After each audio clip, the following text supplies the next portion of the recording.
시편 58편은 통치자들과 또 그들의 악행과 또 악인들의 폭력에 대해서 자세하게 보여주고 있습니다.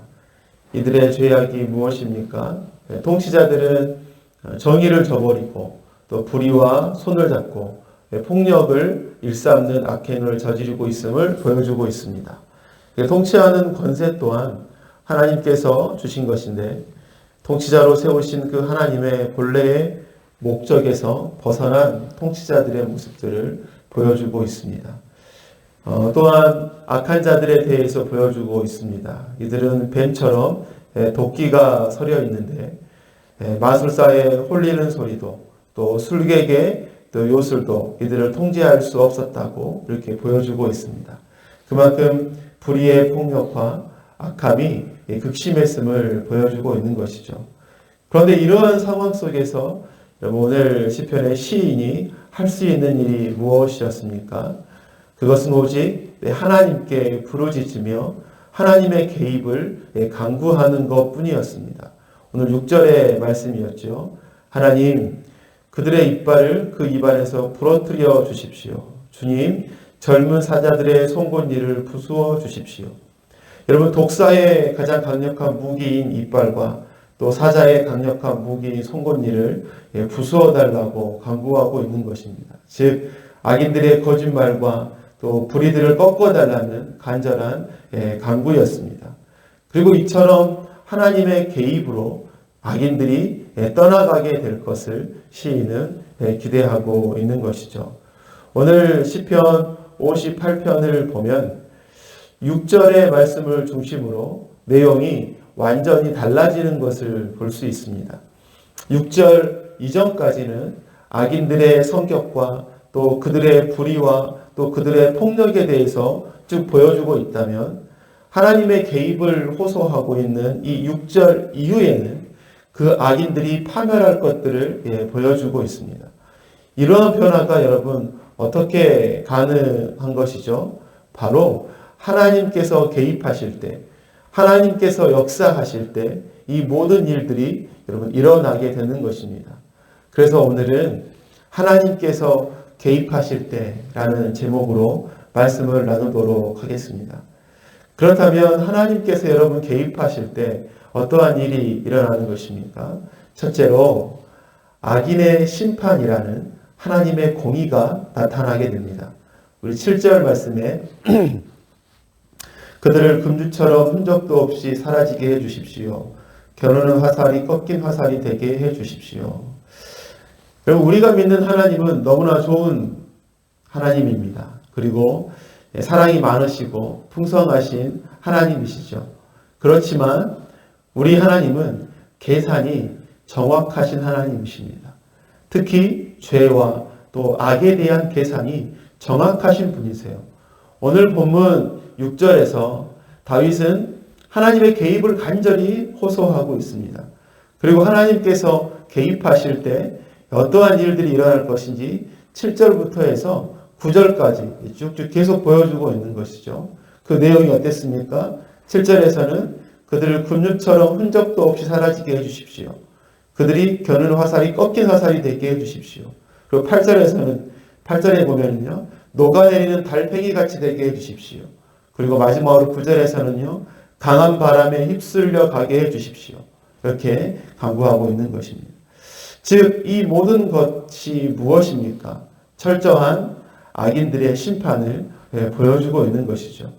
하나님께서 6절에 나온 것처럼 개입하실 때 이처럼 악인들의 악함과 불의를 철저하게 심판하시는 하나님의 공의로우심이 나타나게 되는 것입니다. 사랑하는 성도 여러분, 혹여 불의한 일을 당한 적이 있으십니까? 또 억울한 일을 당한 적이 있으세요? 우리의 삶을 괴롭게 하는 억울한 일이 있습니까? 그럴 때 우리는 어떻게 해야 하는 것이죠? 오늘 시편의 이 시인처럼 바로 6절의 모습을 통해 우리에게 보여주고 있는 것처럼 우리의 삶에 하나님께서 개입하여 주시기를 간절히 간구해야 하는 것입니다. 그 하나님께서 우리의 삶에 개입하실 때, 일하기 시작하실 때 하나님의 공의로운 역사가 우리의 삶 가운데서도 나타나게 될 것이기 때문이죠. 즉 불의를 밝히시고 또 억울한 것들을 풀어주시고 잘못된 것들을 지적하시고 악인들을 심판하시는 하나님의 역사를 보게 될 것입니다. 오늘도 우리의 삶 가운데서 역사하시는 그 공의의 하나님을 신뢰하며 살아가는 우리의 삶이 되길 바랍니다. 또한 하나님께서 우리의 삶에 개입하실 때 어떠한 일이 일어납니까? 둘째로 바로 의인의 승리라는 하나님의 공의가 나타나는 것입니다. 우리 10절 말씀이었습니다. 의로운 사람이 악인이 당하는 보복을 목격하고 기뻐하게 하시며 악인의 피로 그 발을 씻게 해 주십시오. 우리 하나님은 사랑이 많으신 분이시죠. 그리고 정확하신 분이라고 했습니다. 죄에 대해서는 정확한 심판을 하시지만 바로 의로운 자들에게는 정확한 인정과 또 선물을 주시는 분이신 것이죠. 6절에서 하나님의 개입을 간절히 간구하는 시인의 호소대로 하나님께서 개입하실 때 여러분 악인들이 심판을 받는 것과 동시에 의인에게는 놀라운 하나님의 공의가 나타납니다.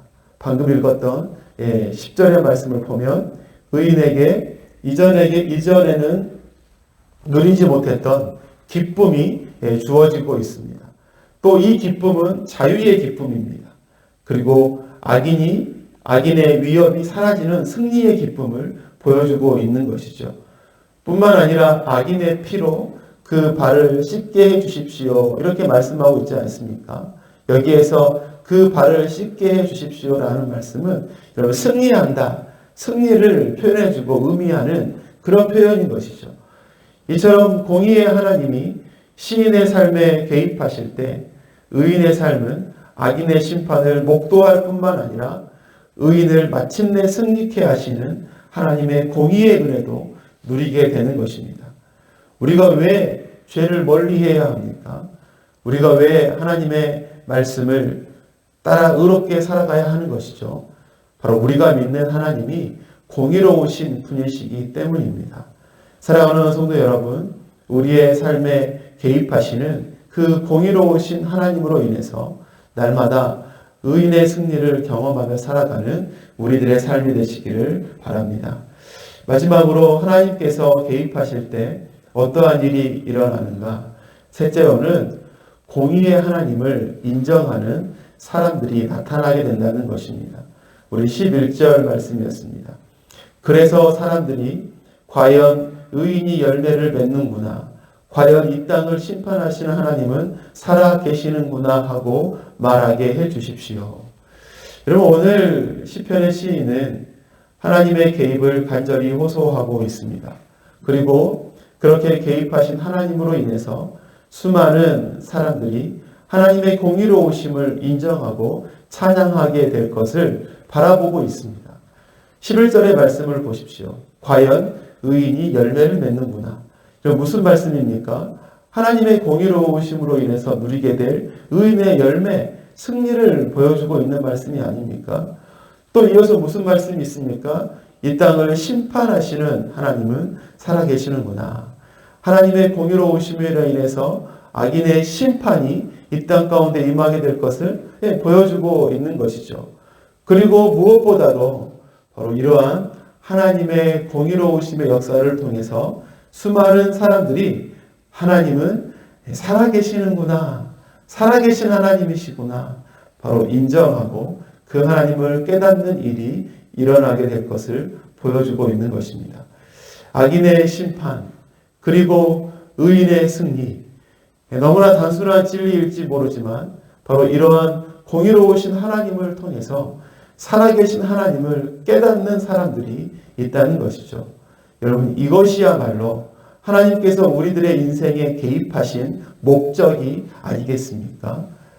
이처럼 나의 삶에 개입하시는 하나님의 손길을 통해서 나를 바라보는 사람들이, 또한 나를 아는 사람들이 살아계신 하나님을 깨닫는 은혜가 있길 바랍니다. 이 일을 위해서 나와 내 주위의 모든 사람들의 삶 가운데 하나님의 간섭과 개입하심이 있길 기도하는 우리들이 되어야 할 것입니다. 말씀을 맺겠습니다. 어렵고 불의한 상황 속에서 우리가 할 수 있는 것은 오직 한 가지입니다. 하나님께서 나의 삶에 개입하여 주시길 간절히 바라는 기도일 것이죠. 그렇게 하나님께서 우리의 삶에 개입하실 때 무슨 일이 일어나는 겁니까? 악인의 심판이 또 의인의 승리가 나타나게 됩니다. 그리고 이러한 하나님의 공의로우신 사역을 통해서 수많은 사람들이 하나님의 살아계심을 보게 될 것이라고 했습니다. 그럼 우리들의 삶이 이처럼 하나님의 공의로우심을 증거하는 삶이 되어서 우리를 통해 세상 사람들이 하나님을 깨닫고 인정하는 일들이 우리들의 삶 가운데 나타나기를 간절히 소망합니다.